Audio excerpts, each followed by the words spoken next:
Salut à tous, je suis Rayblade et bienvenue dans Starship News, l'émission où on parle des dernières avancées de Starship, le vaisseau de SpaceX. Pour ce premier épisode, on va parler de l'avancée du prototype Mk1 qui se trouve à Boca Chica jusqu'à aujourd'hui. Après la conférence de SpaceX le 28 septembre, Starship a été désassemblé pour finir les installations internes telles que la plomberie ainsi que le câblage électrique, notamment sur la partie basse. Les modifications sur la partie haute sont plus discrètes et difficiles à dire ce qu'il s'y passe. Il semblerait que du câblage y soit également fait. Plus récemment, les moteurs des ailes de la partie basse ont été installés. Pour rappel, Starship possède des grandes ailes en bas ainsi que deux ailes plus petites en haut au niveau du cône. Ces ailes peuvent pivoter pour s'étendre ou se replier contre le corps du vaisseau. Il faut donc de gros moteurs pour leur permettre de bouger. Cette semaine, les pieds ont été assemblés à la base du prototype. Seule la partie qui forme les pieds ont été assemblés. Ils sont pour le moment toujours à découvert, ainsi on voit très bien comment ils ont été conçus. Ils sont faits pour pouvoir se déployer pour supporter le poids de Starship à l'atterrissage, ainsi que se replier pour être protégés lors du vol.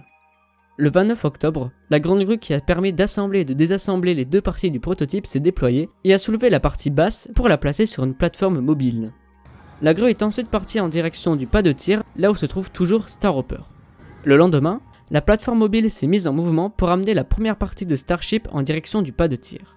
Le trajet a pris une bonne demi-heure, puis il est entré sur la zone du pas de tir où la grande grue l'a pris en charge pour le placer sur une plateforme métallique encore en construction. Il est possible qu'il s'agisse des prémices du pas de tir, tel qu'on peut le voir sur la dernière animation de SpaceX. Peu de temps après, ce sont les ailes du vaisseau qui semblent avoir été placées sur un camion pour les amener au pas de tir où elles seront assemblées au vaisseau. Il y a de fortes chances que le cône soit également amené sur le pas de tir pour assembler une fois pour toutes le prototype. Enfin, le 1er novembre, une des deux ailes de la partie haute de Starship a été installée dans la matinée. Vu la position du moteur qui permet de la faire bouger, il semblerait qu'il s'agisse de l'aile du côté droit du vaisseau, car comme ça, il est protégé des frottements de l'air à l'abri derrière l'aile.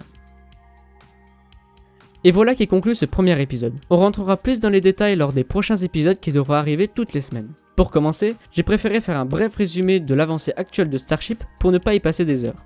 Si le format vous plaît, n'hésitez pas à vous abonner et à le partager. Sur ce, je vous donne rendez-vous pour le prochain épisode.